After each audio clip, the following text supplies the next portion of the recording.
দাঁড়িপাল্লায় vote দেওয়া মুসলমানদের জন্য হারাম।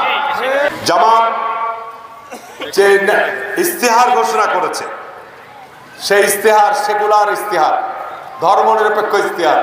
বিএনপি চাইতে কি আর আপনার ইসলামের বড় সেবক অন্য কোনো দল হতে পারে? আজকে বাংলাদেশের শীর্ষ আলেমরা বলছে দাঁড়িপাল্লায় ভোট দেওয়া মুসলমানদের জন্য হারাম। এটা কোনো ইসলামী দল নয়, একেবারে পরিষ্কার কথা, আমার কথা নয়। গতকালকে জুম্মার নামাজে বিভিন্ন জায়গায় জামাতি মাওলানা বিভিন্নভাবে এনিয়ে বিনিয়ে খুতবা দিয়েছে এবং জাতীয় মসজিদের খতিবও গতকালকে ঢাকায় বাইতুল মোকাররম জামে মসজিদে ইমাম সাহেব খুতবা দিয়েছেন। আমার কাছে তার ভিডিও আছে। উনি কি বলেছেন? শরিয়া আইনকে না বলায় জামাত কোনো মুসলমানদের দল হতে পারে না।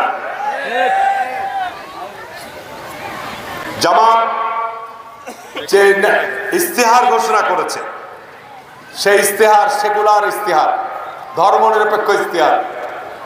আর আমাদের ইস্তেহার, শহীদ রাষ্ট্রপতি জিয়াউর রহমান একজন মুক্তিযোদ্ধার সন্তান, উনি পরিষ্কার বলেছে যে আমরা নির্বাচিত হলে আমরা আগামী দিনে জাতীয় সংসদের অধিবেশন করে আমরা পাশ করব, বাংলাদেশের রাষ্ট্র পরিচালনার মূলনীতিতে নিয়ে আসবো। যিনি জিয়াউর রহমান করে গেছিলেন, রাষ্ট্র পরিচালনার মূলনীতি হবে আল্লাহর প্রতি অবিচল আস্থা বিশ্বাস হবে রাষ্ট্র পরিচালনার মূলনীতি।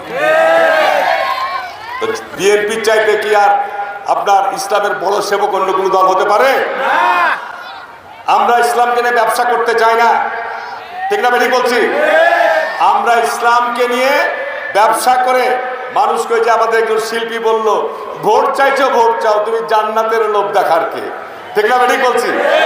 জান্নাত কে পাবে কে পাবে না তুমি বলার কে? ঠিক না বেটি?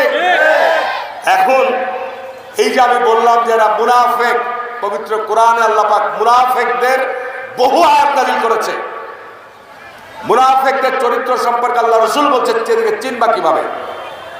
এদের চিনার মধ্যে প্রথম যেটা দফা, সেটি হচ্ছে যখন কোনো কথা বলবে মিথ্যা বলবে।